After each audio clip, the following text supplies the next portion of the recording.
Galera que está entrando aí, sejam muito bem-vindos. Esse é o primeiro CrenteCast, né? É um programa que já fazia um tempo que eu estava elaborando junto com o irmão Diego da Batista da Paz, que hoje não pôde estar aqui por motivos de saúde, estava muito cansado, teve que chegar em casa cedo e dormir. Mas, enfim, esse é o primeiro e eu prometo que nos próximos a gente vai melhorar. Mas o que importa é o conteúdo, o que importa é o diálogo. E nós estamos aqui com o nosso convidado, pastor Giovanni Carlos, o pastor mais sério do Ministério Batista da Paz. Esse homem aqui não gosta de molecagem, né? Não existe nada disso, né? Então a gente vai entrar aqui em assuntos que vão edificar muito o seu coração, né? Então desde já eu queria pedir que você mandasse o link dessa live, o pastor Gil ali entrando, Lene, né? Tá todo mundo, o Jonatas, Marcelino, né? Todo mundo aí, a Adriana ali que já estudou comigo, seja muito bem-vinda. Então, hoje é um bate-papo e desde já eu queria apresentar esse aqui, é o pastor Giovanni, para quem não sabe é meu tio. E eu quis começar o primeiro CrenteCast aqui do meu Instagram com uma pessoa com quem eu tenho intimidade. Já tem alguns convidados aí para os próximos, o irmão Marcos Viana que está aí. Ele já me confirmou que ele é o próximo convidado do CrenteCast, já fica aí a dica para você. Mas desde já o pastor Giovanni, ele é meu tio, é pastor de uma das congregações da Batista da Paz do Campo de Belém. É uma pessoa que trabalha já faz muito tempo na prefeitura da cidade. Então o pastor Giovanni é uma pessoa que é usada por Deus ministerialmente. Ele vai falar muito aqui sobre as características do chamado dele. Mas desde já, pastor Giovanni, eu queria que o senhor desse um alô aí pra galera aí, viu? Antes da gente começar com tudo. Bem, boa noite a você que está nos ouvindo. Espero que o áudio esteja bom, né? Espero que você esteja nos ouvindo bem. Eu quero me apresentar, pastor Giovanni, sou pastor da Igreja de Paz, ali no Campo de Belém, Avenida Walter Brito. É um prazer enorme estar mais uma vez aqui dividindo a tela da rede social, dessa vez Instagram aqui com o Davi. E não é a primeira vez que a gente se encontra na rede social. E assim, eu não vi as perguntas e eu espero que você manere aí comigo aí, porque, poxa, nem todas as perguntas a gente vai saber responder, mas vai tentar, né? A gente não sabe de tudo, mas a gente pesquisa no Google. Mas enfim, pessoal, você que está chegando agora, seja bem-vindo. Tem umas perguntas aí que vão ser feitas para mim, eu não vi as perguntas. E vamos ver como é que a gente se desenrola, né? Como é que a gente desenvolve essas perguntas, como é que a gente responde. E quero mandar também um abraço especial, um alô especial aos irmãos da IB Paz Campo de Belém 2, né? Que estão nos acompanhando. E você que está chegando agora, seja bem-vindo. Pois é isso. Vamos tentar responder as perguntas. As perguntas não foram elaboradas pelo Davi, foram elaboradas do povão mesmo, pelo internauta aí que segue o Instagram dele. E vamos ver isso, né? Vamos tentar responder então. Pastor Giovanni, desde já eu queria que o senhor contasse um pouco da sua história bem do início. Eu sei que o senhor, vou chamar você aqui, né? Fica à vontade. Você se converteu ainda muito cedo, muito jovem, ainda não era meu tio na época. Então, é verdade. Eu era bem molecão, né? Tu não tinha nascido. Não tinha nem nascido. Não era teu tio ainda. Mas me fala uma coisa, pastor Giovanni, a gente sabe que a gente vive a juventude atual, ela vive uma realidade bem diferente da juventude ali dos anos 90, né? É verdade. E você que viveu esse período de conversão aí ali no período dos anos 90, quando você ainda era um rapaz bem jovem, explica pra gente qual é a diferença entre você, e a pergunta é minha mesmo aqui pra gente, né? Dentro da sua experiência, quando você se converteu, explica pra galera qual é a diferença de você ser um crente daquela época pra você ser um jovem crente hoje. O que muda? As coisas ficaram mais difíceis, né? Ou não muda muita coisa? Eu acho que mudou só o tempo, só a idade, mas a cabeça continua a mesma. E a experiência, claro que a experiência melhorou, claro que o legado, né, que a gente sempre deixa. E o testemunho, compartilhar esse testemunho para essa galera jovem que está aí servindo a Cristo, que chegou agora na casa do Senhor. E assim, falar da juventude é falar do início, né? Falar do primeiro amor. E eu estava até conversando com minha filha esses dias que a coisa mais linda dentro de uma igreja, a coisa mais assim vibrante é o jovem dentro da igreja. Ele é forte, ele corre, ele pula, ele faz a obra com muito vigor, com muito entusiasmo. E isso faz parte da energia da igreja. A própria Escritura, né? Através do empréstimo do apóstolo Pedro, ele diz que os jovens são fortes, né? E já parece que é João. Ele já venceu o maligno, ele é forte, enfim, é algo muito tremendo da parte de Deus, essa energia vibrante, essa coisa maravilhosa que Deus deu para o jovem. E eu fui jovem, claro, todo mundo que chega a essa idade já foi jovem. E eu me converti com 16 anos, nem sabia muito o que estava fazendo quando tomei minha decisão ao lado de Jesus. Eu me converti numa igreja lá em São Luís, na igreja que o irmão do apóstolo Paulo foi pastor, né? Uma igreja de jovens. E eu percebi que foi uma coisa difícil de eu entender no começo, né? A mudança, mas quando a gente foi se aprofundando na palavra de Deus, o relacionamento com outros jovens, o acolhimento na igreja, que é muito importante, o acolhimento. Poxa, uma igreja que acolhe as pessoas, uma igreja que recebe, uma igreja que cuida, é uma coisa fenomenal. O percentual de evasão, de jovens que se desviam é muito pequeno quando você chega numa igreja que é bem acolhida. E eu fui bem acolhido, né, em São Luís, e também, quando cheguei aqui, fui mais ainda. Uma galera jovem que tem aí, aqui ainda, representantes daquela época, né, que é o nosso pastor Marquinhos lá da Coab, era do meu tempo, e outras pessoas que foram embora. Alguns deles se tornaram pastores, a maioria deles, né, que estavam na linha de frente da igreja, se tornaram pastores. Mas enfim, essa fase é uma fase que é muito importante para a gente, e para a gente também deixar o testemunho para aquele que está servindo a Cristo agora, que entrou na igreja, que está começando a engatinhar. A gente recomenda que você nunca deixe algumas coisas básicas, fundamentais, que é orar, ler a palavra de Deus, ir para a igreja e se relacionar com as pessoas. Ninguém chega a lugar nenhum sozinho, ninguém vive no mundo sozinho, e a igreja é esse compartilhamento de amizade, de repreensão quando precisa, de admoestação, é um compartilhamento de conhecimentos, informações. O pastor instrui, é um ambiente muito bom para se viver, é um ambiente muito bom para se estar. E Jesus criou essa agência, essa igreja, essa coisa linda que é estar em comunhão na igreja. Ele criou justamente para isso, para que a gente se sinta bem. E aí tem muita coisa que se responde nessa hora quando se está dentro da igreja. Perguntas, questionamentos que se tem no mundo, você responde quando você está no convívio com a igreja. Por exemplo, a depressão, você entende perfeitamente que ela é algo que se pode vencer facilmente quando se está na igreja, quando se está na presença de Deus. Porque a presença de Deus, juntamente com a presença dos irmãos, com a presença da própria igreja na vida da gente, influenciando, marcando a vida da gente, é muito importante. Então você que é jovem, você vai passar por isso. Vai passar por toda essa transformação, essa influência que as pessoas têm. E muita gente influenciou na minha vida. Inclusive o apóstolo Paulo Jorge, ele foi pastor jovem na nossa igreja. Ele foi pastor jovem porque a gente tem quase a mesma idade. A diferença, talvez 6, 7 anos de diferença. Então ele era um pastor jovem. Na época a gente era jovem. E foi assim, uma experiência boa ter um pastor jovem que entendia das necessidades da gente. E foi muito legal essa parceria desse pastor novo, que enfrentou muita dificuldade, pelo amor de Deus. O pastor que enfrentou crises nesse momento, que chegou na igreja, né?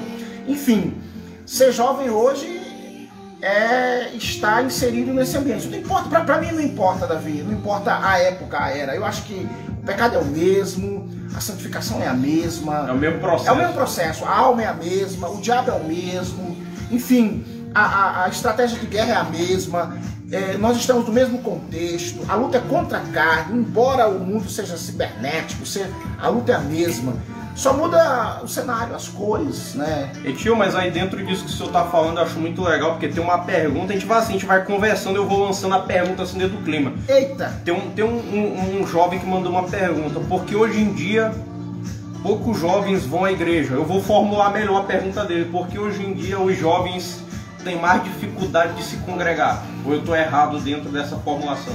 Olha, eu sou muito focado em dados, né? Eu trabalho num setor tributário em que a gente trabalha com dados. E é uma pergunta que carece muito de dados estatísticos para a gente poder trabalhar em cima dela. Então, quando a pergunta é dirigida por que poucos jovens vão à igreja, eu precisaria de uma estatística para falar sobre isso. Mas vamos entrar na questão sabendo que hipoteticamente a gente tem esses dados, né? O que eu diria hoje? Qual seria a minha resposta para uma pergunta dessa que cabe, volto a repetir, cabe aqui uma pesquisa, precisa-se de uma estatística para se poder responder. Mas vamos aqui fazer um recorte da nossa cidade, um recorte do nosso ambiente, da nossa região, que é o que a gente mais tem condições de responder. Eu acho que aqui os jovens, se por acaso estivessem passando por essa dificuldade de ir para a igreja, eu acho que o defeito não está na igreja. Eu acho que não está, não. Porque a igreja, ela tem o seu trabalho, ela tem o seu potencial. Sim, sim. Tem gente que diz assim, eu critico a igreja e fala assim, eu gostava quando a igreja lutava contra o pecado. Isso é uma maldade, isso é uma injustiça. Porque a igreja sempre luta contra o pecado, né? Nunca mudou essa realidade. Nunca mudou. Então, assim, eu não gosto dessas frases que geram, assim, uma dúvida no reino, que criticam o reino. Eu acho que generaliza às vezes, né? Você tem que criticar posturas, pessoas, pontos de vista, mas não você criticar o reino, porque o reino é perfeito. O reino é de Deus, o reino é perfeito. Então, assim, eu acho que hoje, considerando que essa pergunta estivesse razão, eu acho que o mundo hoje, ele prende o jovem dentro de casa, através das redes sociais. Eu acho que a força está em não sair de casa para lugar nenhum. É por isso que eu sou contra crente que faz podcast, esse negócio de live, assim, eu nunca fui a favor. Não, mas essa é uma estratégia. A gente tá tentando exortar, demonstrar as pessoas que estão em casa a saírem de casa. Então eu acho que é produtivo esse podcast. Não vamos acabar com o podcast agora não, porque nós falamos tempo. Não, eu tô brincando, pessoal. Eu acho que essa resposta, essa pergunta é muito difícil de responder porque não temos dados, né? Se tivesse dados, a gente iria atacar nos dados. Por exemplo, o jovem não está indo para a igreja por causa do Facebook, por causa do Instagram, por causa da rede social. A gente teria como estudar a rede social para saber o que a rede social está oferecendo que está melhor que a igreja. Eu posso acrescentar algo dentro dessa pergunta. Eu não acredito que os jovens estão deixando de se congregar hoje. Pelo contrário, eu acredito que hoje a juventude, as redes jovens de hoje, elas são muito mais robustas do que as de uns anos atrás. Mas tem um problema que eu percebo por experiência própria. Eu me lembro que alguns anos atrás, eu sou um cara novo, eu tenho 27 anos, mas eu me lembro quando eu era adolescente, quando eu comecei para ir para a igreja. Eu lembro que quando um rapaz ou uma moça faltava o culto, todo mundo ficava preocupado, porque fulano de tal não veio hoje, porque fulano de tal não veio hoje. Hoje em dia eu percebo que é comum até um líder de célula, um líder de geração, faltar com muita constância aos cultos, entendeu? Então eu percebo assim que hoje em dia tem uma dificuldade assim na questão do congregar, né? Do ser constante. Baixa um pouquinho o celular para trás, um pouquinho. Então, tio, o que o senhor pensa disso? Então eu percebo que tem... eu acho que o pessoal, a juventude hoje, por causa desse mundo moderno, eles têm uma tendência maior de ficar indiferente, né? Pois eu volto a insistir na minha resposta. Eu acho que a modernidade do mundo, ela é como a Bíblia diz, o sol nasce para todos. Então a modernidade, ela está à disposição de todos os segmentos. Assim como a modernidade está à disposição do segmento mundano, ela também está à disposição do segmento evangélico. Agora eu estou aparecendo. Tá aí o Davi aí, ó. Aí a modernidade, a tecnologia também está à disposição do segmento moderno. Com certeza. Então, por exemplo, a minha filha, Letícia, ela atua no TikTok. Ela faz um TikTok cristão, mas tem um TikTok horrível. Ela atua no Instagram como uma... E é muito legal dela. Ela trabalha muito essa questão cristã dentro das redes sociais.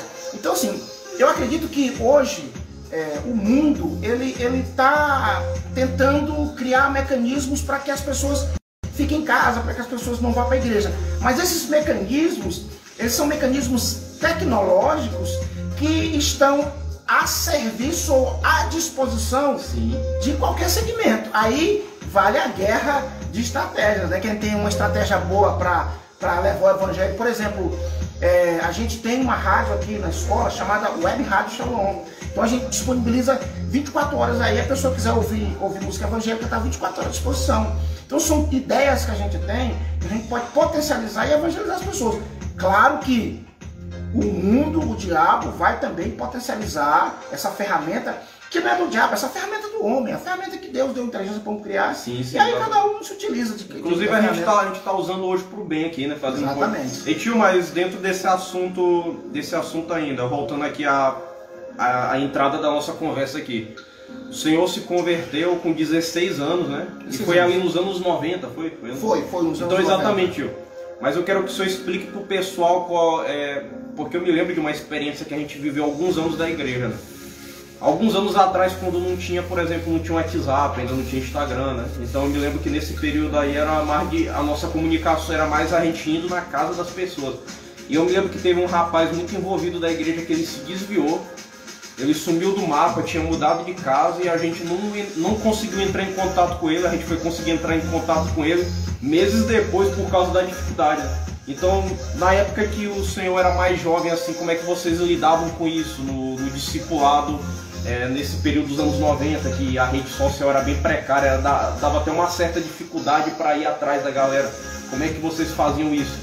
Olha, eu quero responder essa pergunta me utilizando da própria estratégia de Jesus Cristo. Quando ele falava para as pessoas, ele ia para os montes, ficava acima e o vento se encarregava de levar a voz, enfim. Ele conseguia alcançar o maior número de pessoas. Depois ele se utilizava de uma ferramenta que hoje a gente tecnicamente a gente conhece, que essa ferramenta chama-se buzz marketing, ou boca a boca. As pessoas iam falando dele, ele proibia as pessoas de falar, mas as pessoas falavam. Ou seja, era a ferramenta que tinha na época, era o boca a boca, era falar em um lugar alto para que as pessoas embaixo conseguissem ouvir, e as pessoas tinham uma cultura diferente, ficavam em silêncio para poder ouvir. Então, na década de 90, claro, nós tínhamos um acesso à internet precário. Eu não acessava a internet na década de 90, a gente tinha mesmo, era a velha bicicletinha, a gente ia na casa das pessoas, e aquilo pra gente era a ferramenta mais eficaz que a gente tinha, visitar. Eu me lembro que eu recebi uma visita do pastor Marquinhos, que era líder de jovens da igreja central. Talvez ele esteja até aí. Ele sabe disso, ele foi me fazer uma visita, pegou a bicicletinha dele, saiu lá da Coab, e foi me fazer uma visitinha lá na minha casa. Então essa estratégia, claro que era uma estratégia para uma igreja pequena, que a Igreja Batista da Paz, ela tinha um só local na época que eu me converti, que era lá no centro, onde está lá, que era outro templo. Então a gente tinha as ferramentas para trabalhar e tinha o contingente para trabalhar. Nós não tínhamos uma igreja grande, mas nós tínhamos condições de lidar com a demanda que a gente tinha. Hoje seria impossível, sem essas ferramentas que a gente tem tecnológicas. Bem mais complicado, né? Um ministério com mais de 50 igrejas em vários estados, como é que ele ia fazer essa gestão? Seria um pouco mais complicada, mas então, hoje a gente tem mais facilidade. Dentro disso que a gente está falando, é até legal. Eu não ia ler o comentário das pessoas aqui, porque senão não ia dar tempo, mas o comentário do Enos aqui, meu parceiro, é muito interessante, né? Eu vou até ler aqui pra gente. Leia pra gente aí. Que eu achei legal, né? Ele falou: as estratégias das redes sociais acabam sendo também formas de vícios nas redes e entre os jovens, né? A gente observa desde os códigos que nos levam a ficar cada vez mais tempo nas telas. Dentro desse comentário do Enos, tio, isso tá até dentro do que o senhor estava falando. Nessa época da sua juventude, ali nos anos 90, tinha uma coisa muito interessante. A comunicação pessoal, ela é muito mais forte do que a comunicação virtual, né? Então é o seguinte, por exemplo, se não fosse as redes sociais, a gente não ia estar transmitindo esse podcast que vai abrir um leque grande. Talvez tenha pessoas descrentes que estão ouvindo a palavra de Deus através de nós, né? Só que também tem o outro lado da mesma moeda, né? Às vezes a gente se acostuma muito com o contato midiático e a gente perde um pouco aquela essência de ir nas casas, né? De a cada dia você fazer um plano semanal. Rapaz, dia tal eu vou visitar essas pessoas, na terça-feira eu vou na casa de fulano de tal, né? Então falta muito desse diálogo, né? Na verdade, assim, eu não quero aqui criar estereótipos e nem também quero reprovar algumas, digamos assim, estratégias de trabalho de cada igreja. Mas assim, a gente percebe que a comunicação ela é muito importante. Hoje, claro, a gente vê que a rede social ela traz uma codificação que é até irritante, né? Meu Deus, MSD, pelo amor de Deus, isso aí é uma coisa terrível, né? Códigos que deixam a gente irritado. Mas assim, eu acho que cada pessoa é cada pessoa. Você pode ir se livrando. É igual a pessoa que fala gíria, chega na igreja, deixa gíria. Então, isso vai de cada pessoa. E vai também da pessoa que acessa, que consome esses produtos, né, da internet. Sim. Essas pessoas que acessam e consomem alguns canais. Você tem que saber qual canal que você está consumindo, o que você está consumindo. Às vezes você está consumindo algo errado, aí fica criticando que a pessoa usa gíria e tal. Mas a culpa é minha, porque eu que estou consumindo aquele produto. É eu que estou indo lá. Eu que estou indo lá. Então assim, existe hoje uma estratégia das TVs que desinformam, usam fake news, cometem verdadeiros crimes contra a família, que elas se utilizam da prerrogativa de que a gente tem um controle remoto, a gente acessa ou liga o canal que quer. E isso é verdade. Você tem o poder do controle e da tecla. Exatamente. Você digita o site que você quer, você vai lá no browser, digita o endereço que você quer, você acessa, você bloqueia quem você acha que deve bloquear, você não compartilha o que você acha que não deve. Então, eu acho que ainda está na mão da gente o poder de decisão, mesmo com toda essa tecnologia. Mesmo com os códigos a gente... Ainda dá. Não, os códigos eu acho que faz parte da cultura das pessoas. Sim, eu acho que isso aí a gente tem que... É como a gíria. A pessoa chega falando com gíria contigo, tu não vai falar com gíria com ela, né? Por crente, servo de Deus, né? Tu não vai falar gíria com aquela pessoa. Sim. Então, por exemplo, uma pessoa que chega com gíria na igreja, ele vai mudar o contexto, porque ele não vai ver ele falando gíria.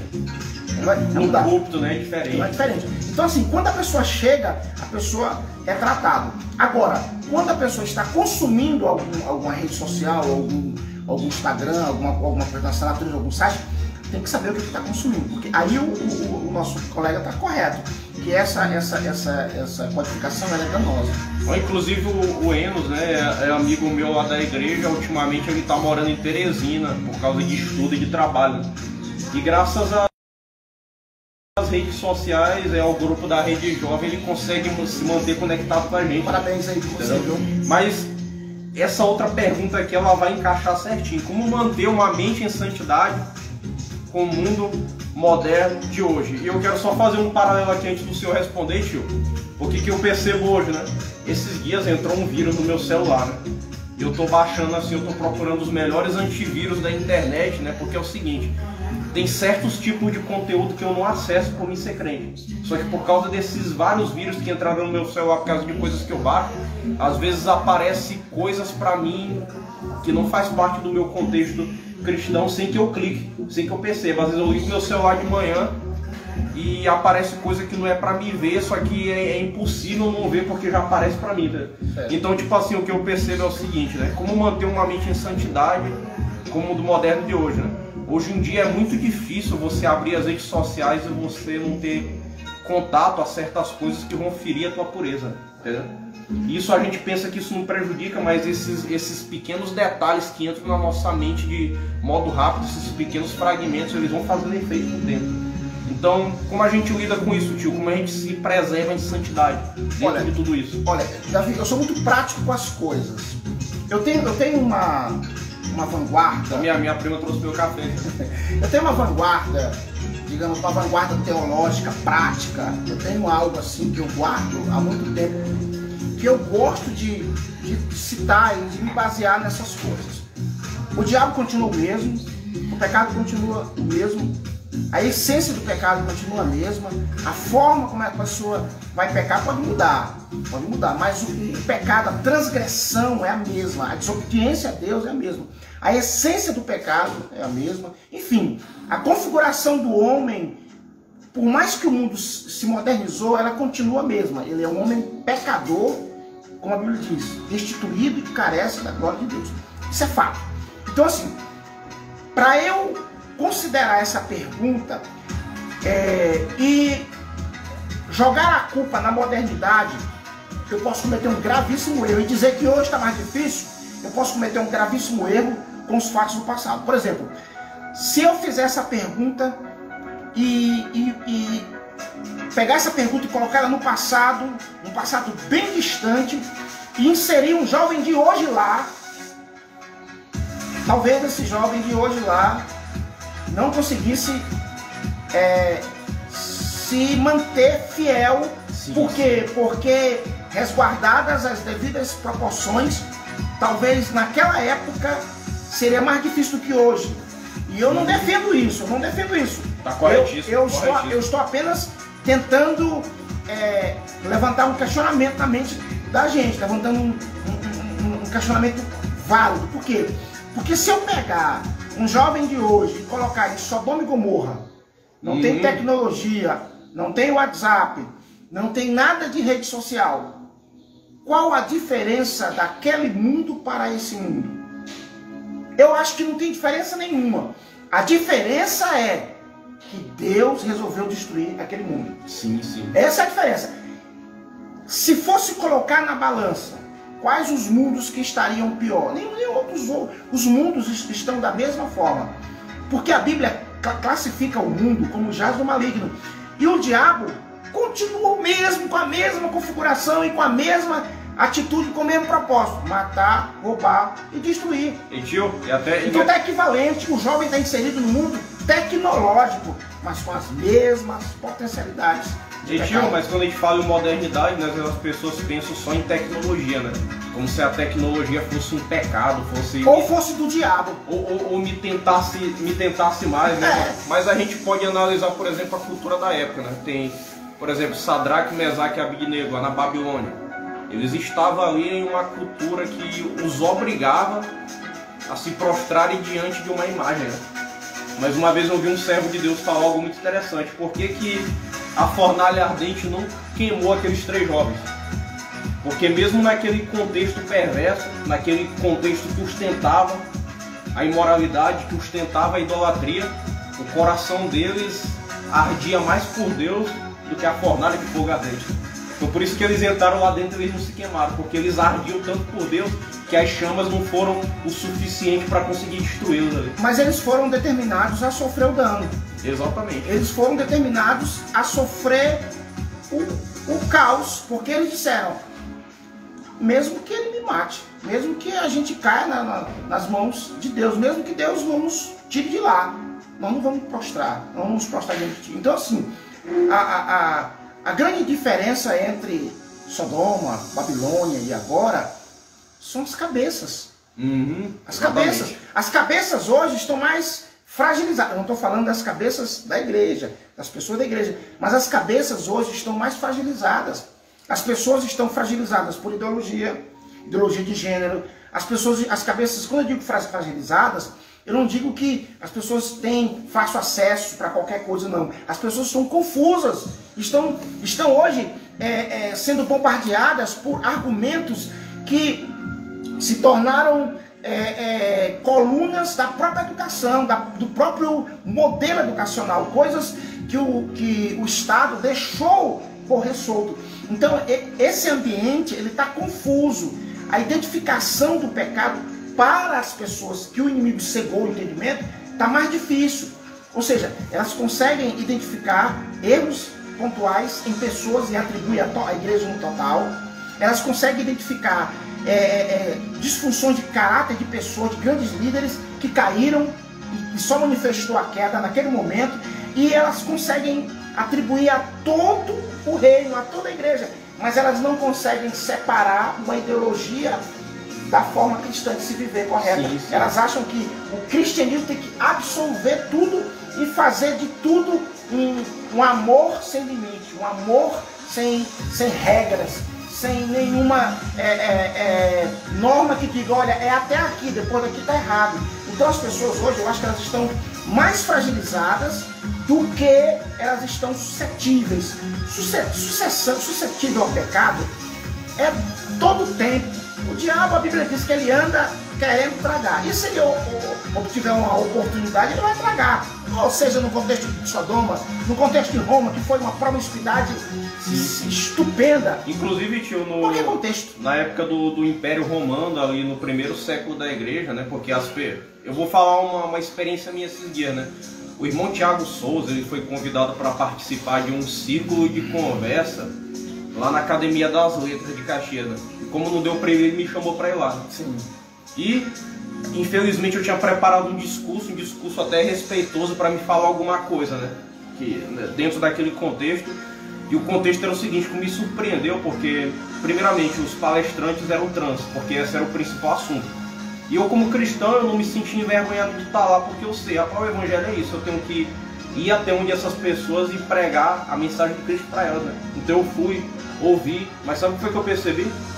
Eu percebi que para eles, ali no próprio discurso daqueles rapazes trans e das moças trans que estavam ali palestrando, é que você considerar o comportamento deles como errado dentro da sua visão, isso na mentalidade deles, isso deve ser considerado crime dentro da Constituição, né? E o que eu percebo? Eu percebo que a gente vive numa época, tio, que as pessoas não querem ser confrontadas nem mesmo de forma respeitosa, entendeu? Ou seja, eles acreditam da seguinte forma, eu percebi com os meus próprios ouvidos quando eu estava lá. Que eu, como cristão, como é que se diz, eu abraçar esse pessoal, dizer que amo, mas eu ser contra o comportamento dele. Ou eu chamar um rapaz trans pelo antigo nome dele de homem, antes dele mudar a identidade dele com o nome de mulher. Se eu chamar ele com o nome de homem, que era o antigo nome dele dentro da identidade que os pais dele escolheram o nome, para eles isso tem que ser crime. Para eles isso é tão desrespeitoso quanto você bater em trans, né?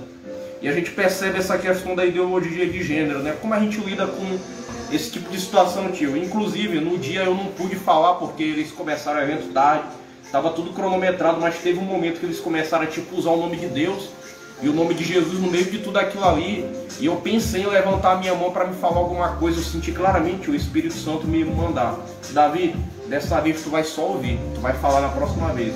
Dessa vez eu te trouxe aqui só para tu entender como funciona a linguagem dessas pessoas. O Espírito Santo me mandou naquele momento, queridos, ficar calado só para me entender, né? Para me entender como funciona a mentalidade dessas pessoas. E dentro dessa situação, tio, que um mínimo conselho cristão a respeito de uma certa conduta é considerado desrespeito, crime, homofobia, como a gente lida com a ideologia de gênero hoje? Boa pergunta, e uma pergunta muito difícil de se responder. A gente tem que trilhar de forma coerente, mas também não pode deixar as bases, deixar os fundamentos da palavra. O apóstolo Paulo disse que nós não podemos, né, lançar outro fundamento. A gente tem que seguir firme, e as consequências elas são suscetíveis a todo líder, a todo pastor, a mim, ao seu pai, que é o apóstolo, que também pensa da mesma forma, a todos os pastores da Associação de Caxias, a todos os líderes evangélicos que pensam.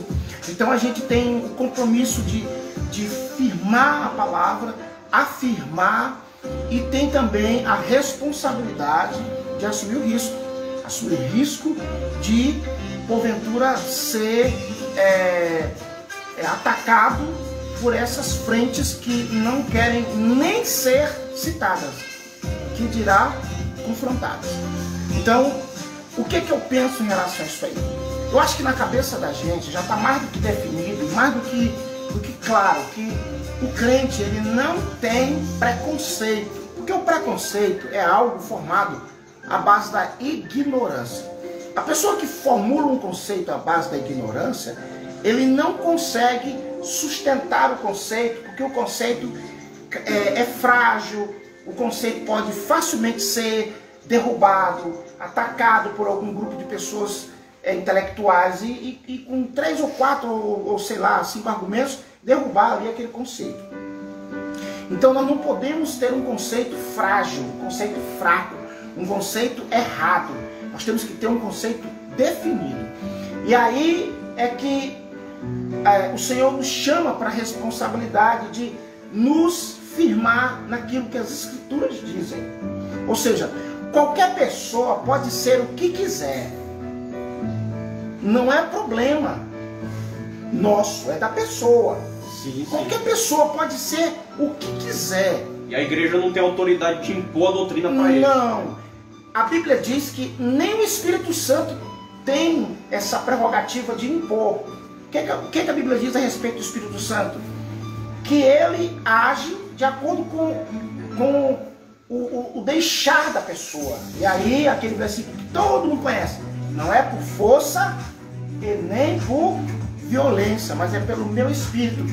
E a palavra de Deus diz, Jesus quando ele fala do Espírito Santo, ele diz assim, que o meu Espírito os conduzirá a toda a verdade, justiça, juízo, ou seja, é algo que a pessoa se sente convencido. Então, como é que um pastor deve se comportar? Eu falo isso porque eu já recebi, digamos, ensinamentos do próprio apóstolo, de outros pastores amigos, de pessoas influentes no país, de líderes que falam essa mesma linguagem. Que a pessoa que se diz ser homossexual, ele é uma pessoa homossexual por ou uma imposição, um fator externo que fez com que ele assumisse essa identidade, ou porque ele quis, ou foi por imposição, ou foi porque ele quis. Ele assumiu essa identidade e ele quis. E outra coisa, até hoje a biologia, a ciência não conseguiu descobrir um cromossomo intermediário. Então é X e Y. E a palavra de Deus, ela define de forma clara macho e fêmea. A biologia defende de forma científica macho e fêmea. Ou seja, nós temos dois argumentos fortes: macho e fêmea, cromossomos Y e X. Pronto, define claramente. Aí, como é que a gente lidar com essas pessoas que optam por ser? É um direito de cada pessoa. Eu acho que as pessoas que agridem uma pessoa porque ele se tornou um homossexual, aí é ignorância. Essa pessoa tem que ir para cadeia. Essa pessoa é um criminoso. Isso que é homofobia, né? Exatamente, agressão. Agora, poxa, eu critico o político.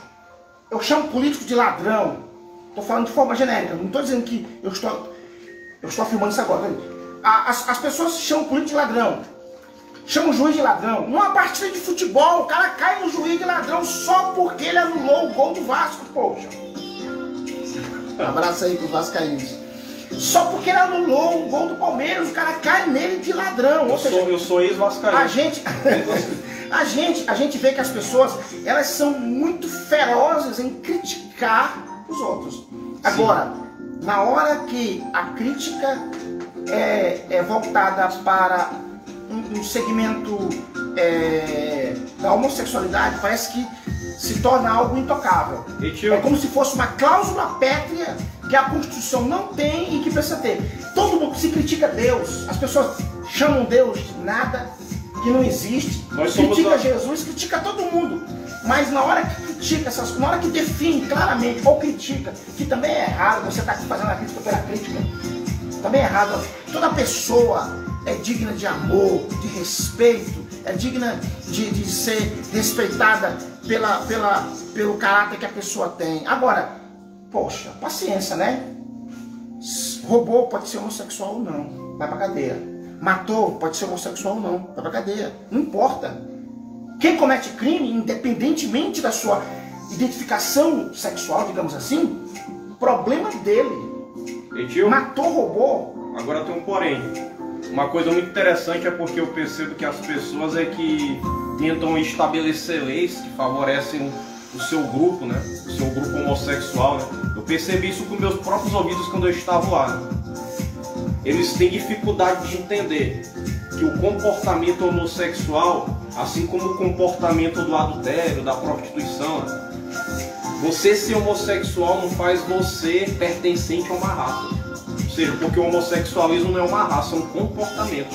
É diferente de como eles se comportam, eles querem passar a imagem para a sociedade de que, como por exemplo, esse dia mesmo teve, é até escandaloso isso que eu vou falar, mas teve um jovem missionário que ele fez uma live dizendo que Deus fez ele gay. Então, uma coisa que eu percebo muito sério nisso, nós somos a religião mais perseguida do mundo, pouca gente faz isso. E vocês percebem que os cristãos não ficam fazendo grupo para fazer guerra contra a perseguição cristã do mundo. Nem mesmo os jornais, vocês percebem que os jornais não colocam isso como foco. Ano passado teve uma igreja na China que foi destruída.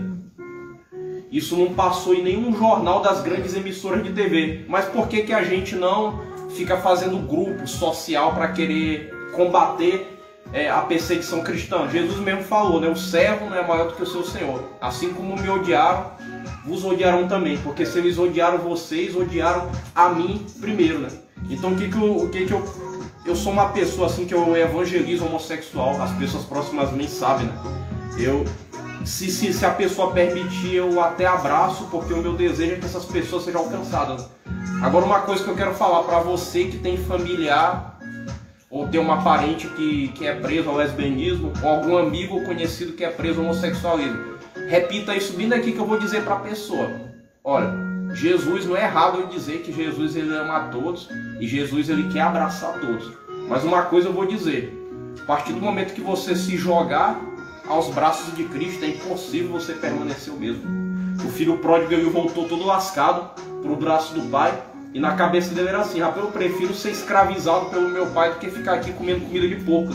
E ele chegou com aquela consciência: eu vou voltar todo lascado, cheio de pecado, e o pai vai me bater, mas pelo menos ele vai me dar um lugar entre os escravos dele.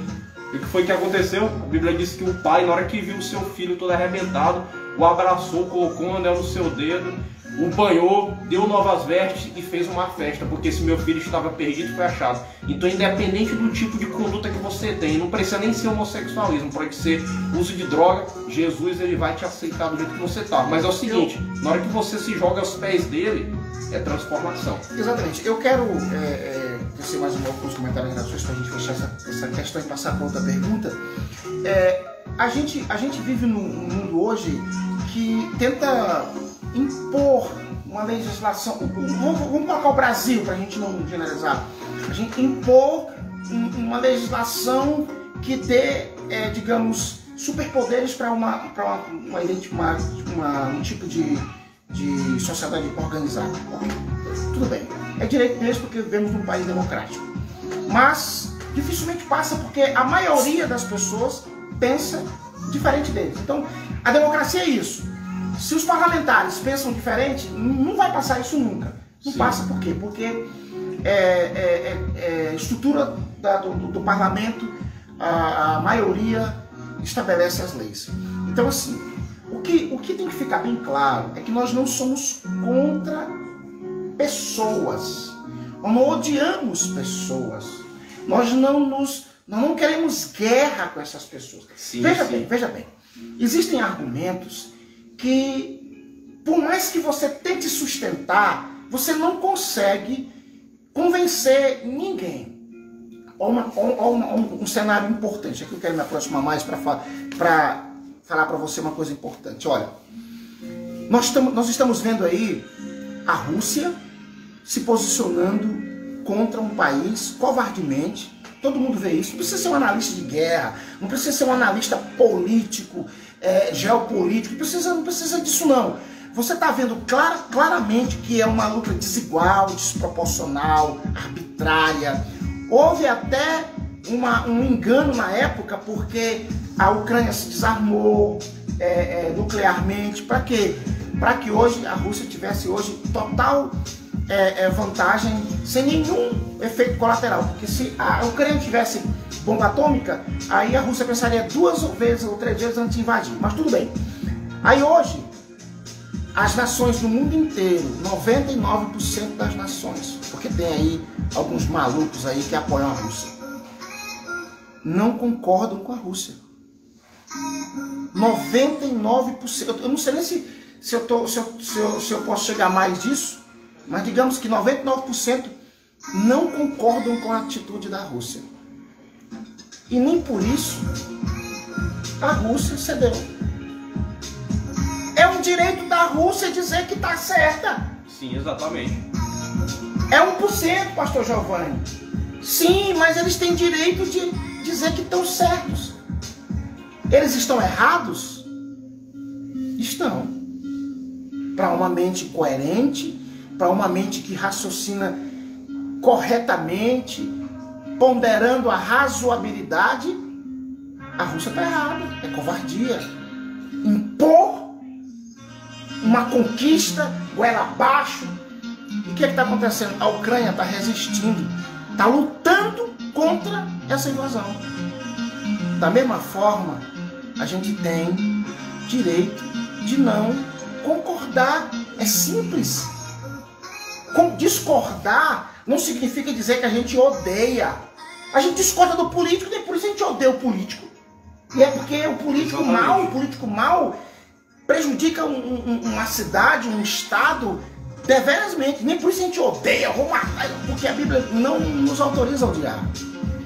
Então, a gente precisa entender que se colocar contra uma ideia, não é que essa ideia faz com que a gente se torne homofóbico, se torne assassino de pessoas que professam fé diferente, professam comportamentos diferentes. Não. Aí é onde está a cilada do diabo. Você que é homo, você está percebendo que o jogo é nos colocar contra vocês, e nós não somos contra vocês. Exatamente isso. O jogo é esse, é nos colocar como que fossem perseguidores de vocês, como que nós passássemos o tempo todo da nossa vida maquinando perseguir contra vocês.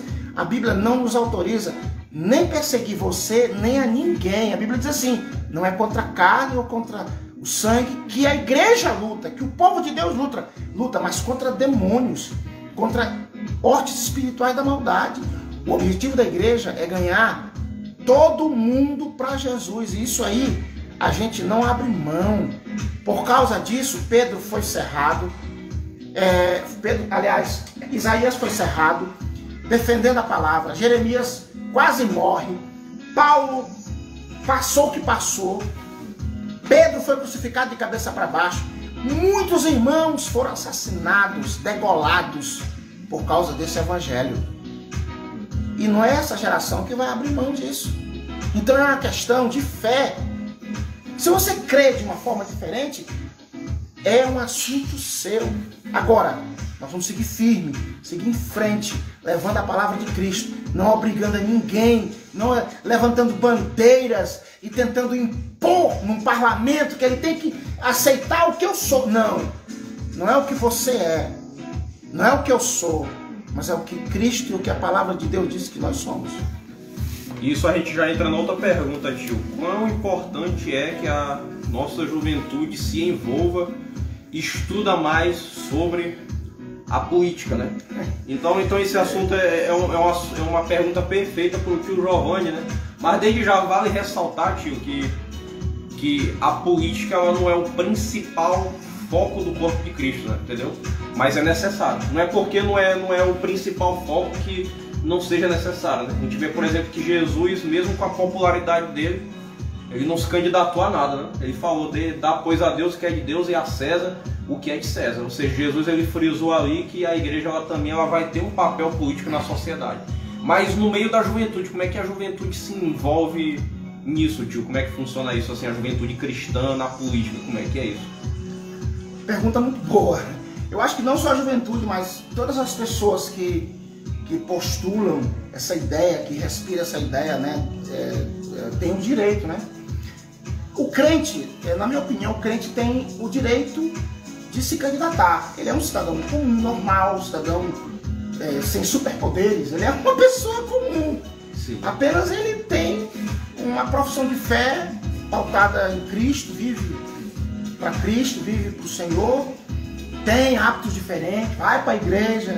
Então ele é diferente, vive para a família e tal. É o dever, né? E às vezes a gente nem encara isso como um dever, a gente encara isso já como uma paixão. Então assim, a igreja, eu vou falar os dois, eu vou ser bem imparcial, mas também não vou deixar de ser, não vou deixar me deixar ser cético. Não. Eu quero colocar da seguinte forma: o mundo não tem jeito. Isso é real. O mundo não tem jeito. Jesus disse: olha, o mundo jaz no maligno. Então, o sistema, a estrutura é corrompida, vai de mal a pior. O que Jesus profetizou em Mateus 24, 25, as coisas que foram profetizadas, elas vão se cumprir, e cada vez que passa o cenário vai piorando, vai ficando ruim. Isso é algo que nos frustra, que nos deixa assim mesmo entristecidos, porque parece assim que a gente vai brigar por algo que não tem viabilidade nenhuma. Bom, sim. mas, por outro lado, o apóstolo Paulo, ele nos manda orar pelas autoridades. Então, há um interesse da igreja em ter dias de sossego. Ele diz assim, ó, ore para que vocês tenham dia de sossego. E ele ainda diz mais, que se a igreja Pode dar vontade até de dançar agora, né? Tô vendo o clima. Porque se a igreja, se a pessoa descumprir ou desobedecer uma autoridade, ela pode se preparar para a guerra, porque a guerra vai ter sentido. O Estado vai para cima dela. Aí ele ainda pode dizer assim, ó, você não vai trazer espada em vão. Então você vê que o apóstolo Paulo, ele não se insurge contra o Estado, mas também não se mistura. Sim. Nem se insurge e nem se mistura. Ele mantém aquela postura de um apóstolo que sabe os papéis, né? Só que tem um detalhe também, que o apóstolo Paulo, quando ele chegava nas cidades, ele queria ganhar os principais da cidade, as pessoas de maior influência na cidade. Ele tinha mesmo esse foco. Por quê? Porque era estratégico ganhar pessoas de influência para que ele alcançasse o maior número de pessoas. Daí tinha políticos na época. A gente pode citar um exemplo aqui, tio, quando ele chega em Chipre, na ilha de Chipre, com Barnabé, Sérgio Paulo, né, que era um procônsul lá da região, ele se converteu, né? Ou seja, Paulo procurou ele gostou tanto da palavra de Paulo e Barnabé que o chamou para perto, né? Ou seja, Agripa, se eu não me engano foi Agripa disse... Agripa quase se converte. Por pouco eu me converto. Ele falou. Quase se converte. Então assim, a gente vê que o apóstolo Paulo não era totalmente averso à política, totalmente, digamos assim, revoltado com o Estado, não. Ele tinha... a política do diabo. Não. Aí assim, eu acho que nós não vamos mudar muita coisa, mas nós vamos dar testemunho. Nós vamos influenciar, nós vamos testemunhar do Evangelho, nós vamos mostrar que política se pode fazer sem roubar. Todo mundo sabe aí, saiu na mídia aí um episódio comigo. Todo mundo sabe. Saiu aqui na mídia de Caxias. Então assim, eu não quero aqui entrar nos detalhes. Você pode citar o nome lá. Não pode citar o nome. Só o detalhe, apareceu lá no Siqueira Júnior. Pois é. Aí assim, pois é. Aí assim, ó, a gente foi um embate, tal. Eu não quero entrar nos detalhes, mas a gente precisa ter postura. Ter postura. Eu não quero aqui entrar no mérito de nada. E nem quero citar o nome de nada. Mas eu quero dizer que você tem que ter postura. Tem que ter firmeza. Independente de quem seja. Aí o cristão, ele tem um diferencial. Por quê? Foi como é como eu sempre digo. O Estado, ele deve atender o interesse público, né? O Estado, ele deve assistir os mais necessitados. O Estado, quando eu falo Estado, eu falo a prefeitura, eu falo o governo do Estado, eu falo o governo federal. Ele tem a obrigação de levar os recursos, distribuir bem, fazer o Estado desenvolver, fazer a economia local desenvolver. É a obrigação do Estado. Agora, existem pessoas e pessoas, existem pessoas que entram na política só para fazer o mal, só para desviar recursos, só para fazer o que não presta. Se alguém, que a Bíblia diz assim, quem está em Cristo, nova criatura é, as coisas velhas já passaram. Se uma pessoa com esse caráter, com esse perfil, entra na vida pública, ele pode não fazer nada, mas também não piora a situação. E ele vai plantar sementes também. Claro, né? Não piora a situação. Então, o cristão, ele deve sim se postular, ele deve... A gente, não só o cristão, não só o crente, porque é super... Não. Pessoas de bem. Não é só crente que é pessoa de bom caráter, não. Tem outras pessoas que não são evangélicas e que têm um bom caráter, que podem acessar a política podem dispor os seus nomes. Então, como nós estamos tratando da comunidade evangélica, eu acho que o cristão deve sim. Agora, Davi, eu penso o seguinte, eu acho que a gente, para ser representado, a gente precisa de um critério, ou para representar a gente precisa de um critério. Com certeza. Veja bem, para se dirigir, para se pilotar um avião, precisa de quê? De preparo, de treinamento. Tu não vai voar no avião. Não é só ser crente. Não. Para se subir, para se pilotar um avião, você precisa de preparo. Para se ser um médico, você precisa de preparo. Ninguém vai se deixar fazer uma cirurgia para um médico que não tem seu registro lá no Conselho de Medicina. Não é louco? Deus me livre. Então, para você ser um advogado, você tem que estar registrado na OAB, tem que fazer um teste, tem que... Agora, para ser político, não se exige nada.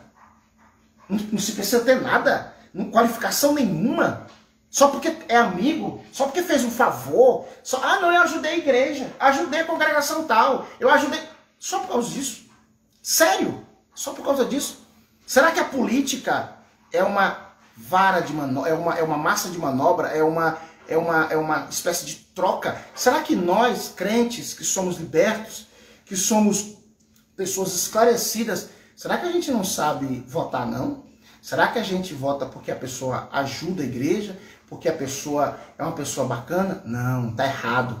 Nós temos que prestar atenção também em quem está postulando. Com certeza. Preparo. Olha, eu já fui candidato 2 vezes, todo mundo sabe disso. Né? Já testei meu nome 2 vezes. E eu sei a dificuldade que é de você convencer as pessoas de que você tem uma boa proposta. E olha que eu tenho formação superior. Eu tenho experiência na gestão pública. É difícil. Então, a maneira mais fácil de você conquistar as pessoas é trocando de favores. Que é a maneira anticristã, que o crente não deve fazer. Então, eu defendo sim que o cristão deve participar da política, mas não é qualquer pessoa, tem que estar preparado. Geralmente nos municípios de cidade interior como a nossa, as pessoas elas têm esse costume de votar no candidato em troca de favor. Aí tem muita gente, tio, só para gente completar esse assunto aqui, que diz o seguinte: mas o cara ganha para deputado, o cara crente, aí faz um monte de projeto lá e termina o mandato dele e nenhum projeto é aprovado, né? Entendeu? Mas tem um porém, por mais que os projetos que esse cara fez ali não sejam aprovados, só o fato dele ter a possibilidade de se dirigir para a nação, ali no palco da Câmara dos Deputados, isso já é uma vitória muito grande, né? Ou seja, um cristão bem preparado, né? Que tem um discurso político bom, que sabe pregar a mensagem do evangelho na linguagem política ali da Câmara dos Deputados. A partir do momento que ele discursa ali, isso é uma semente grande plantada na nação, né? Então, por mais que esse cara ele não consiga nenhum projeto aprovado, isso já é uma grande bênção, vai estar fazendo diferença. Olha, existe uma casa reguladora de prestação de contas chamada Tribunal de Contas, né? Então, todo gestor público tem que prestar conta para ele. Prestar conta do que gastou, do que recebeu, das receitas que veio e que gastou, tem que prestar conta. Existe também uma espécie de prestação de contas para cada um dos políticos, que é a prestação de conta para o povo. Ou seja, se o povo se interessasse por política mesmo, de verdade, o povo da igreja se interessasse por política de verdade, eu acho que o povo da igreja não se interessa muito por isso, não. E eu nem critico o povo da igreja não se preocupar com isso. Porque a gente está mais preocupado com ganhar vidas para Jesus, buscar as pessoas. Mas enfim, estamos falando de política, vamos essa crítica, né? As pessoas da igreja, elas não estão muito preocupadas com políticas, né? Elas não estão preocupadas com políticas. Escutaram a baladinha aí, pessoal. Pode deixar aí, tá legal. Pelo fato disso, o que acontece? As pessoas acabam escolhendo qualquer pessoa. Deixa eu te falar uma coisa, Davi. Na gestão passada, no mandato passado do prefeito, Fábio Gentil, nós, sem sermos vereador, sem ser nada, a gente criou alguns projetos que foram aprovados, coisa da gestão, do próprio prefeito, da gestão. Alguns projetos de lei que foram aprovados. Ideias bonitas, ideias boas, ideias bacanas, que foram aprovadas. Dá para ser aprovada. Dá. Ó, tem vereador aqui em Caxias bom? Tem. Que aprovou coisa legal? Tem. Dá para fazer. O problema é que a gente tem que estar preparado para fazer. Exatamente. Ó, eu duvido qual foi. Vamos falar de política? Vamos falar de política. Eu duvido qual foi o vereador que teve coragem de votar contra o aumento dos professores. Porque é uma coisa boa, é uma coisa correta, dignificar, valorizar, né? Que até o nosso presidente concedeu aumento e os prefeitos, a maioria acompanharam. Então tem coisa que dá para fazer. A Câmara Municipal, ela não pode, ela não pode não. Eu vou colocar da seguinte forma: o vereador, ele não é burro de votar contra um projeto que vai ajudar o povo. É só propor, é só entrar com as proposituras legislativas que compete à Câmara Legislativa, né, a Câmara Municipal, no caso aqui em Caxias, ou no Estado, como os deputados estaduais. Você propõe e é impossível que uma pessoa, um vereador, um deputado, que tenha consciência de que aquilo ali vai beneficiar o povo, ele vai votar contra. Ele não é maluco. Só se ele for comprado pelo executivo. Aí ele vai sofrer, por exemplo, o professor vai ter um aumento. Aí tem um projeto de aumento, aí o professor pediu um pouquinho mais, aí eles querem aumentar menos, aí todo mundo é comprado pelo executivo, aí, né? Aí sim, mas aí é algo de corporativismo discursivo. É a política discursiva. Mas algo do bem, algo que vai trazer coisas boas, é só você ter a ideia, a propositura boa. Aí sim funciona. Mas para você ter essas ideias, você ter conhecimento. Aí é onde... E tem outro detalhe também, que às vezes quando a gente fala em política, as pessoas pensam só na política eleitoral, né? Mas não é bem por aí. Tipo, por exemplo, falei para vocês que esses dias eu estava participando de uma reunião na Academia de Letras. Talvez eu era o único crente que estava lá, não sei, né? Talvez tinha outros lá, mas provavelmente eu era o único que estava ali. Esse pessoal, por exemplo, que tenta implantar projetos de cartilha LGBT ideológica dentro das escolas, né? Muitos dos que estavam ali não eram nem política, mas estavam levando o projeto para os vereadores, para a proposta deles, o projeto deles ser aprovado lá dentro. Aí às vezes, por exemplo, a gente só vai agir politicamente, tio, no dia da eleição, no período da eleição, no ano da eleição, enquanto essa turma está agindo todo mês.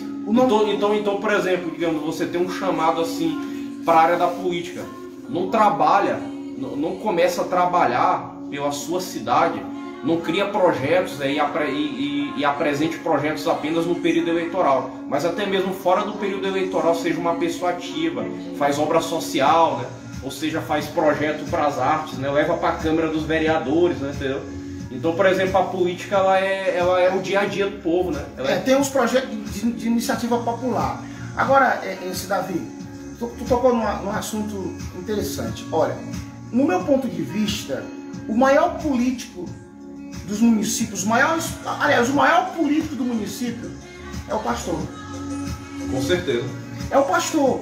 Ele não exerce mandato, ele não faz campanha, né? Porque quem tem que fazer campanha é o candidato. Ele tem que cuidar das ovelhas. Hoje, a demanda é tão vasta hoje que nós temos que cuidar das nossas ovelhas, até para ensiná-las como votar. Porque tem pessoas que entram na política só para se insurgir contra as bases da família. E aí já não é mais um ato discricionário do pastor, já é uma obrigação dele instruir as ovelhas do que está acontecendo no mundo político. Olha, fulano de tal, que ganhou as eleições, está propondo projeto de lei que vai de encontro com as bases da família, que vai cercear o direito do pastor de pregar, cercear o direito do pastor de dizer que Cristo liberta o homem do pecado, seja ele qual for. Aí esse momento é um momento que o pastor tem que fazer algo. Essa palavra... Tem crente que zanga, tio. Tem crente que zanga quando o pastor fala sobre esse assunto. Mas tem que falar, né? Aí eu vou usar uma palavra aqui, que é muito usada nesses meios, é a militância.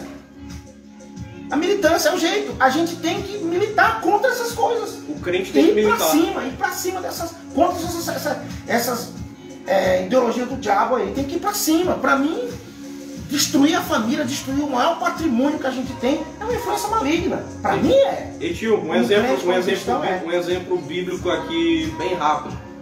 Profeta João Batista, aquele que preparou o caminho do Senhor. Ele foi preso porque ele militou. Ele partiu, foi de encontro ao poder político majoritário da época e sofreu as consequências. Enfim, é um cenário um tanto melindroso de se atuar, tem que estar preparado, tem pessoas que querem, mas não podem. Exatamente. Tem pessoas que podem, mas não querem, né? E tem pessoas que querem impor e o povo não quer. Exatamente. Esse é o pior, que acha que ele... Esse é que é o pior. Então, assim, nós os evangélicos, nós precisamos entender que o nosso voto, ele é algo quase que sagrado, né? Porque a gente vai escolher alguém para liderar a gente vai escolher alguém para nos representar, a gente vai escolher alguém para tomar decisões no lugar da gente. Então isso exige muita responsabilidade da parte da gente, exige muita responsabilidade de alguém que vai decidir o futuro da gente, político, o futuro social da gente, de alguém que vai dizer, olha, no futuro tu não pode andar na praça, porque eu vou votar um projeto de lei que vai proibir você andar na praça, ou seja, eu vou proibir o teu direito de ir e vir. Sim, então, sim. Poxa, eu vou votar numa pessoa dessa?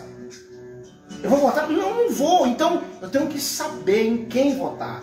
E hoje nós temos aí uma eleição que se avizinha.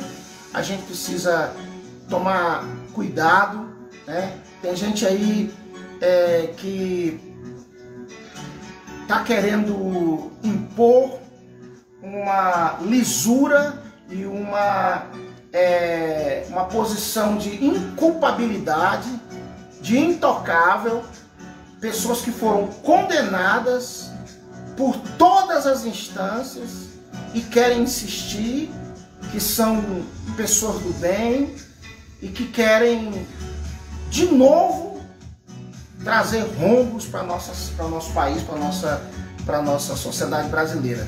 Então é assustador hoje a gente ver alguém que é um lobo, provou ser um lobo, uma pessoa totalmente corrupta, hoje está sob o manto da justiça espúria, da justiça que não tem credibilidade nenhuma, que todo mundo está sabendo, e hoje se apresenta como alguém que tem um passado limpo. E tio, tá vendo a realidade nossa? A realidade nossa no Brasil tá tão grande que o senhor tá tendo que falar sem citar o nome.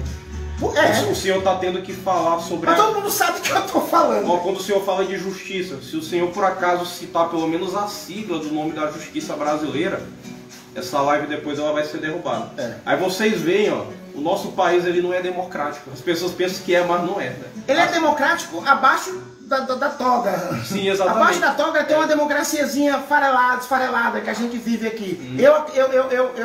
Eu não sei, eu penso que hoje a gente está vivendo a realidade que a gente vivia, mas que era camuflada. Eu penso dessa forma. Eu acho que a gente está vivendo a realidade que estão nos mostrando que era camuflada, que a mídia paralela, que essa mídia aí do boca a boca está mostrando que a gente não sabia. Hoje a gente está sabendo. E pelo fato de a gente estar sabendo, a gente está vendo verdadeiras aberrações. E aí, meu povo, vamos prestar atenção. Ó, você que é crente, você que é servo de Deus, você tem a obrigação de se postular contra a ideologia da esquerda. Estou falando sério. Nós podemos criticar uma ideologia partidária tranquilamente, sem nenhum problema. É um direito democrático. Você não concorda, você pode postular os seus argumentos tranquilamente. E eu estou aqui, mostrando minha cara, falando abertamente. não tenham medo de represália, até porque não cabe represália numa postura. E queridos, e tinha uma coisa muito interessante pra gente passar aqui para as últimas perguntas, vai ser jogo rápido das outras. As outras são, eu deixei as perguntas mais rápidas de responder pro final. Eu coloquei aqui só as perguntas que eu sabia. Por causa do tempo. Não, vamos lá. E tio, uma coisa séria. Vocês prestem atenção. Jesus Cristo, João Batista que veio antes de Jesus Cristo, apóstolo Paulo, Pedro. Vocês prestaram atenção que esses nomes que eu citei para vocês aqui, nenhum deles se envolveu de forma majoritária na política, nenhum deles se apresentou como nome político, mas todos eles foram perseguidos politicamente, né? E pela justiça de sua época. Por quê, queridos? O Evangelho de Cristo, ele é paz. O Evangelho de Cristo, ele é a boa nova da salvação. Ele é poder que transforma qualquer ser humano que se entregar para Cristo. Agora tem um porém. Quando a gente prega o Evangelho de Cristo, a gente está partindo para o combate contra potestades, contra forças espirituais que agem no sistema político. Então, mesmo todos esses nomes que eu citei para vocês não terem se envolvido, se apresentado como políticos, todos eles, por causa da mensagem do Evangelho, tiveram que fazer discurso político também. Então, uma coisa interessante, a gente está na moda hoje dos podcasts. E eu assisto alguns podcasts, né? Por exemplo, o podcast lá do Kizoscope, do pastor Douglas Gonçalves. Pode ser o convidado que for. Pode ser assim, um convidado que vai falar sobre ciência, um convidado que vai falar sobre teologia, sobre Bíblia, sobre filosofia. Sempre o assunto da política tem que estar no meio hoje. Nunca, não tem um podcast que você vai ver que esse assunto não vai entrar. Então, queridos, a gente precisa abrir a mente para isso. Olha, toda pregação na internet que não fala do problema do pecado, né? Você percebe que são pregadores que são protegidos pelo sistema. Nenhum deles sofre perseguição. Por quê? Porque eles não pregam a essência do Evangelho, que é falar sobre o problema do sistema desse mundo, o problema que destrói a alma do ser humano. E quando a gente fala desse problema, que é a transgressão moral da lei de Deus, que é o pecado, claro, é lógico que o sistema vai querer nos combater, né? Então é por isso que a gente não pode se calar, entendeu? Davi, logo no começo, no nascimento de Jesus, a gente percebe que Herodes, né? Ele perseguiu Jesus porque disseram que o rei dos judeus havia nascido.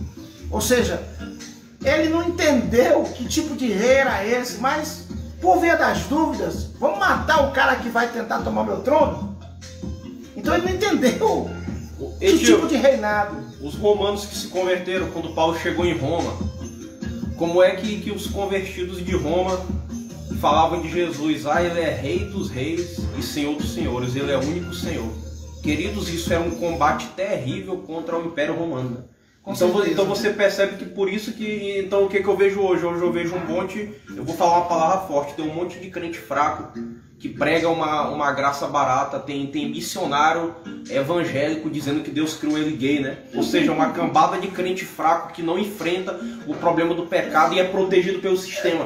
Ou seja, eu já vi muitos desses pregadores sendo abraçados pela Rede Globo. Pessoal, é tudo falso, né? Pode falar bonito, né? Pode agradar a você a mensagem que ele está pregando, mas se o sistema ama ele é falso, esse pregador. Então a gente percebe, Davi, que a política sempre perseguiu o Evangelho. Quando foram crucificar Jesus, vai dizer que aquilo não foi política. Os sacerdotes, né? Os fariseus, os sacerdotes. Sinédrio, né? Exatamente. O que eles disseram? Nós não temos outro rei além de César, só é César. Negaram o Senhor, negaram o Messias. Rei é César, não. Só temos um rei, é César. Esse daí não é... Quando foi colocar a insígnia, né? A insígnia lá, na cruz, aquela faixazinha lá. Em latim, grego e hebraico, né? Colocaram que Jesus era o rei dos judeus. E aí sugeriram, por que não coloca que ele se diz rei? Não. Deixa aí, rapaz. Ou até isso vocês vão... Deixa aí, ele é o rei dos judeus, sim. Então, assim, a gente vê que a perseguição política ao Evangelho, ela é muito forte. O período das trevas, na época do século XIX, né? O período das trevas ali foi uma coisa terrível. O Estado se misturando com a igreja e aquela confusão toda. E aí acabou que o Estado perseguindo os próprios cristãos e aquela confusão toda. E aí lá na França, a noite de São Bartolomeu, aquela guerra toda, aquela matança toda. Enfim, quando se mistura essas coisas não funciona. Por isso que o crente, ele tem que estar preparado para fazer a coisa certa e não preparado para se misturar. Sim, exatamente. Se misturar com a política, não. Cada coisa no seu quadrado. Então é isso, Davi. Para mim está muito claro.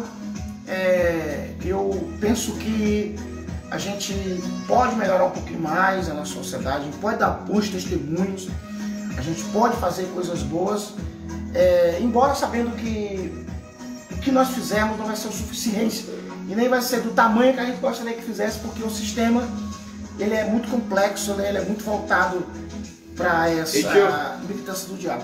E tio, agora eu vou fazer, pra gente encerrar a live, queridos, eu deixei as perguntas mais rápidas de responder pro final, pra vocês verem que eu fiz só as perguntas mais casca grossa. Vamos lá. Uma pessoa perguntou aqui, qual a maior loucura pra Jesus que um crente pode fazer?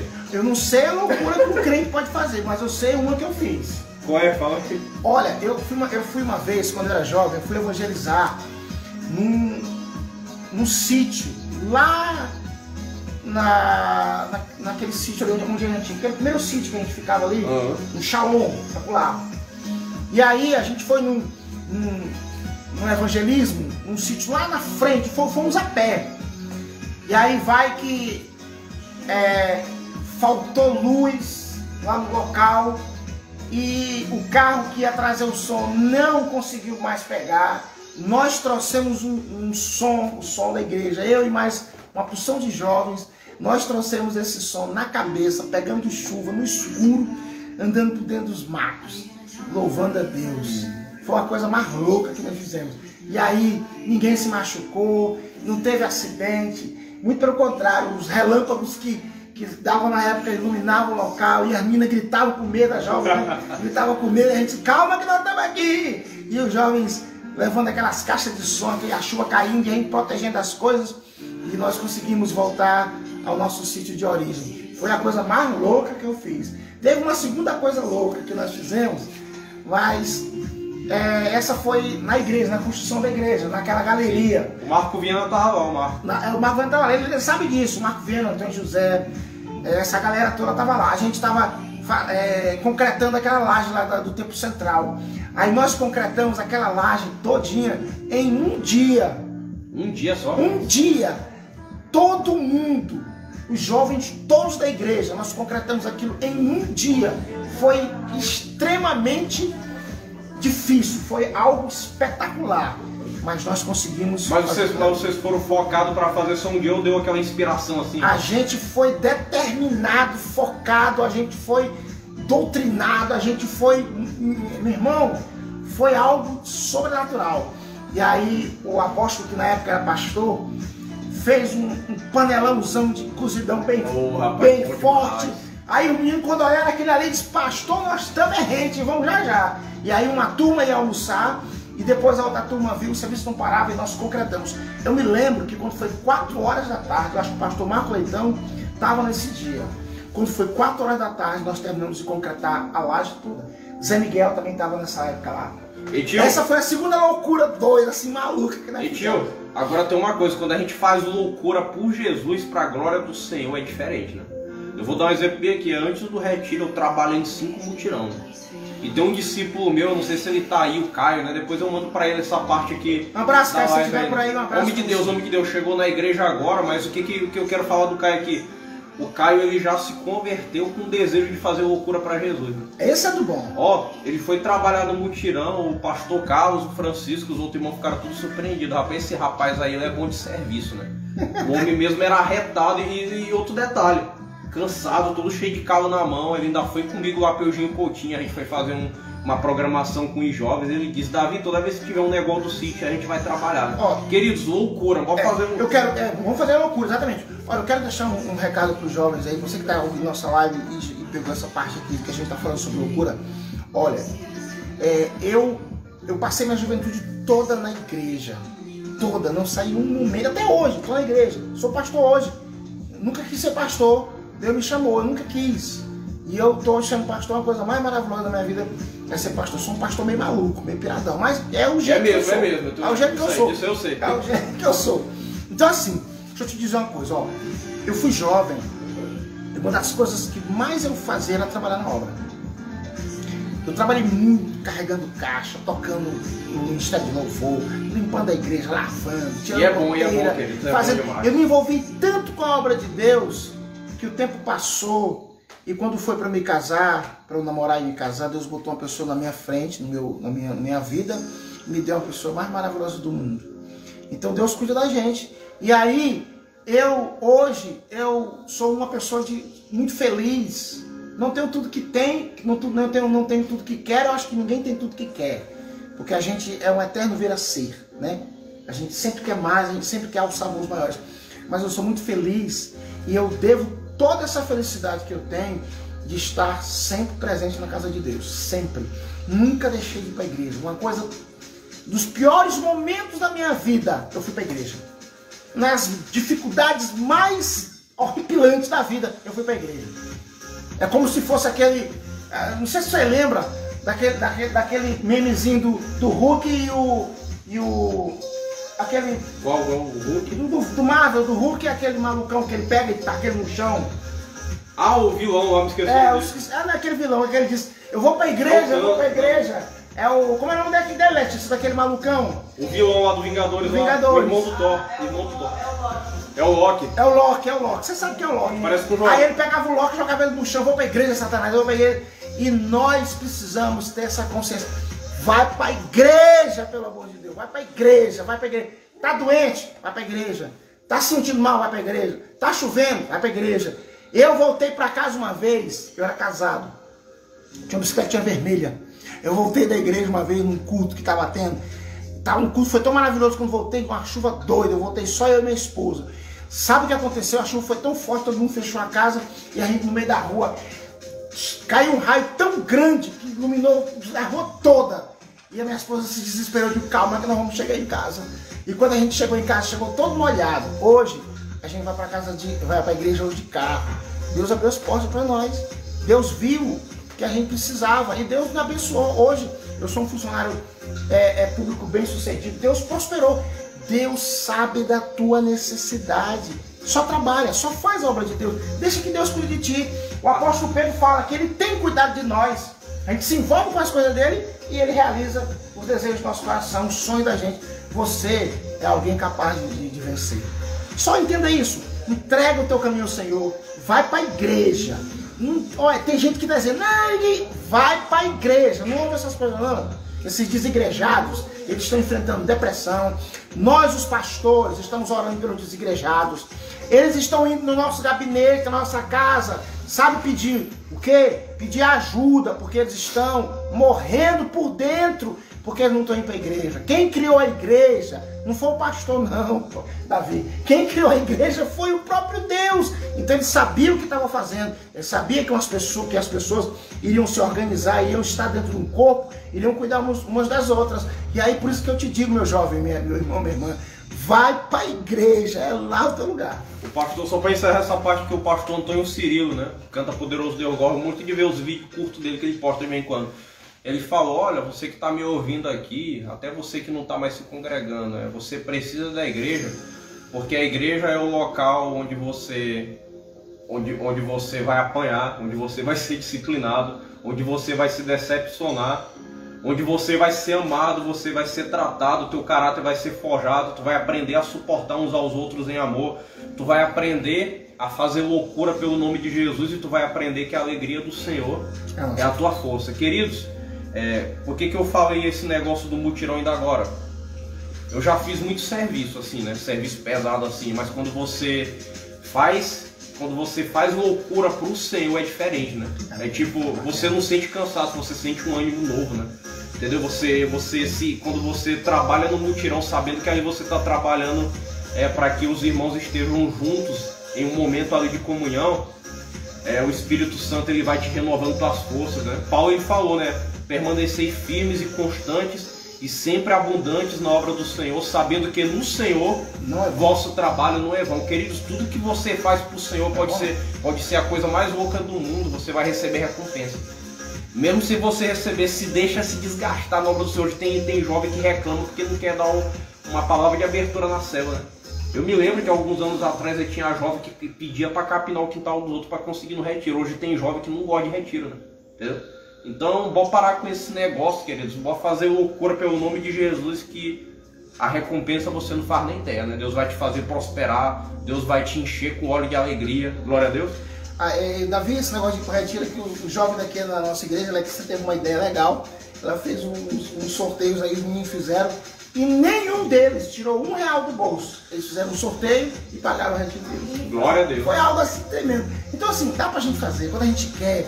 O meu padrasto, que é um cabo do interior, ele diz assim: quando se quer, se faz. Quando a gente quer, a gente faz. Não tem esse negócio de dizer, eu não posso. Não, quando a gente quer, a gente faz. A gente faz até o que não é para fazer. Imagine o que é para fazer. E aí, quando você tem disposição para fazer o certo, aí a palavra de Deus diz assim: você ainda pode todas as coisas porque Ele te fortalece. Você ainda é mais do que vencedor porque Ele te faz vencedor. Então é isso. A gente tem que estar sempre abundante mesmo, sempre trabalhando na obra do Senhor. Porque ainda que o nosso trabalho não fosse recompensado, só o fato de Ele ter salvo a nossa vida, de ter nos libertado do nosso pecado, já era suficiente. Já era mais que suficiente. Mas Ele opera em nossas vidas infinitamente mais. Ele é Deus presente. Infinitamente mais. Para encerrar, tio, é uma pergunta um pouco... Até era pra gente ter terminado com essa última pergunta que eu vou fazer mais essa. Mas faz isso aí, pode ficar à vontade. O mal do século, a depressão, mandaram uma pergunta, né? Eu vou reformular a pergunta de uma forma melhor do que a pessoa colocou aqui, né? Como vencer o mal do século? Como vencer a depressão, a ansiedade e as síndromes do pânico? Isso aqui são coisas que paralisam a gente, né? Falar de depressão é algo que a gente tem que ter um certo limite conceitual para falar, porque é uma área muito que é tratada pelos psicólogos, né? Os psicólogos, psicanalistas trabalham muito essa questão, né? Mas o pastor, ele tem propriedade e tem capacidade para tratar, até porque ele estuda psicologia pastoral, ele estuda um pouco de psicologia, né? Aconselhamento pastoral, psicologia pastoral e essa coisa toda. E assim, sem querer entrar dentro da psicologia, mas falar como pastor e não como psicólogo, falar como pastor. O pastor, ele tem ferramentas, eu não sei dizer se são iguais, eu acho que são diferentes, porque o pastor vai trabalhar com ferramentas espirituais, né? Sim. E aí o psicólogo, dependendo do psicólogo, né, ele não vai utilizar ferramentas espirituais, ele vai utilizar a teoria, ele vai utilizar as ferramentas da própria do próprio conselho, do próprio segmento deles, né? Então assim, o que eu diria, o que eu falaria em relação à depressão? Eu já tive um momento que uma depressão veio sobre mim. Até então eu não sabia e tinha um preconceito sobre depressão. Eu achava que a depressão era algo que dificilmente um crente passaria por ela. Eu achava que não passaria. Eu pensava assim também. Eu achava que não passaria. Mas aí, a palavra de Deus diz que Jesus em tudo ele foi experimentado. Em tudo ele foi... Claro, eu não vou dizer que Jesus foi depressivo, porque isso aí é um absurdo. Mas eu acredito que até a depressão tentou... Sim. Tentou ele, né? Claro que sem sucesso, né? Quando eu enfrentei esse misto de depressão, eu senti como que alguém quisesse determinar o sentimento que eu deveria sentir. Eu senti como se alguém quisesse tomar conta dos meus sentimentos e dizer assim: agora você é uma pessoa que não gosta de nada. Agora você é uma pessoa que desistiu de tudo. Agora você é uma pessoa que sente pesar de tudo. Nada tem graça para você. Aí essa coisa tentou entrar na minha mente, que eu vou chamar de algo espiritual, que eu não sei o que era. Tentou entrar na minha mente e eu prontamente resolvi declarar a palavra de Deus. Foi a maneira que eu lutei, que eu enfrentei isso. Momento muito difícil da minha vida, um momento muito conflitante, em que eu aprendi, até no deserto a gente aprende, até no vale da sombra da morte o cristão tem que aprender. Como você falou agora, a igreja é lugar de tratamento, é lugar de apanhar, é lugar de ser elogiado, é lugar de ser tratado, é lugar de ser ensinado, doutrinado, admoestado, enfim. E eu, quando enfrentei isso, eu tive que enfrentar só. Na época que eu passei por isso, eu resolvi enfrentar só, calado, sem falar para ninguém. Porque na minha cabeça, na época, é até errado. Foi até errado eu ter feito isso, mas na minha época era vergonhoso eu declarar que estava sentindo essas coisas. Não é o correto. Mas eu enfrentei só e como que eu fiz? Eu comecei a declarar a palavra de Deus na minha vida. Eu comecei a dizer, eu não posso sentir isso. Isso não pode fazer parte da minha alma, do meu sentimento, porque essa tristeza, ela vai de encontro às escrituras que eu declaro em minha vida. Ela está de uma forma ilegal na minha vida. Por exemplo, se a alegria do Senhor é a minha força, eu não tenho que estar triste por dentro todo o tempo. Ora, se o Senhor é meu pastor e nada me faltará, eu não tenho que estar sentindo falta de alguma coisa. Aí, nesses momentos, eu ia preenchendo com a palavra. Eu ia preenchendo com textos que fortaleciam ao meu ser espiritual. Por exemplo, está lá escrito em Hebreus, né, que o Senhor nunca nos deixaria, jamais nos abandonaria.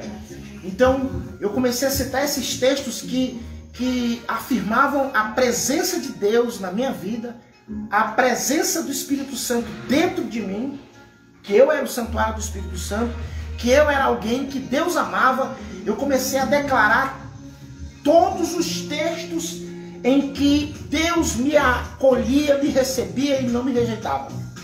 Foi incrível. Aquilo tentou uma semana, 2 semanas, tentou um mês.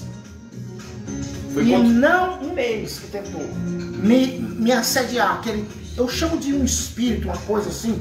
Na minha cabeça, Davi, era como se fosse uma pessoa que queria tentar trazer desespero, desânimo, coisa ruim para o meu pensamento. E aquilo foi vencido como se eu estivesse lutando com uma pessoa mesmo. Eu lutando contra uma pessoa.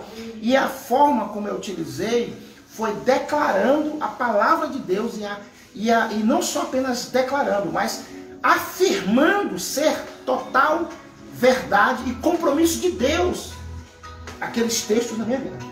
Glória a Deus. Foi essa a minha experiência. Eu não sei contar de outra forma, eu não sei explicar, aliás, não é nem contar nem explicar. Eu não sei receitar outro remédio. Como pastor, eu não consigo receitar outro remédio. Por quê? Porque eu não tomei nenhum remédio, eu não fui para nenhum terapeuta, eu não fui para nada disso. Eu venci como a palavra de Deus diz, que a gente está limpo pela palavra que Ele tem nos dito. Glória a Deus, glória a Deus. Então é isso aí, pessoal. Então eu espero que vocês tenham gostado do podcast, né? Geralmente, pessoal, o podcast o podcast tradicional mesmo, ele não tem hora para acabar, né? Tem, por exemplo, podcast de 3 horas, de 4 horas, né? De 5 horas, mas eu fiquei muito feliz porque eu percebo que o primeiro podcast nosso foi com uma pessoa muito querida, que é o meu tio, o pastor Giovanni.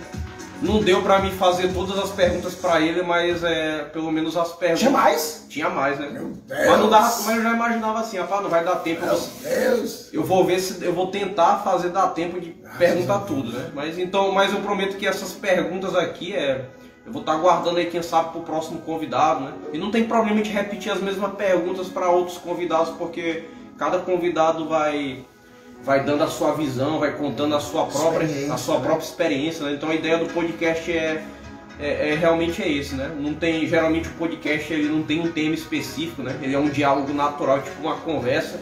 E durante essa conversa as pessoas vão mandando perguntas, né? Então eu queria agradecer a todos que participaram e a todos que vão ver depois, né? Eu vou deixar salvo o podcast aí lá no meu canal no YouTube, não vai ficar aqui no Instagram. Você pode ir lá acessar.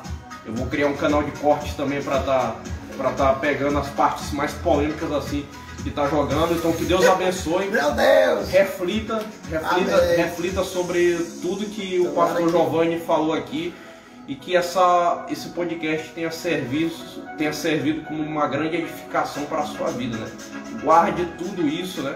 Tudo isso que nós falamos aqui. E até o próximo. Deus abençoe, né? Valeu, amém, pessoal. Vai pra igreja. Letícia. Quer chamar a Letícia mesmo? É, Letícia. O pessoal terminou já, viu? Porque a gente ainda tá aqui na baladinha aqui. Tchau, tchau. Vai pra igreja, falou, viu? Vai pra igreja.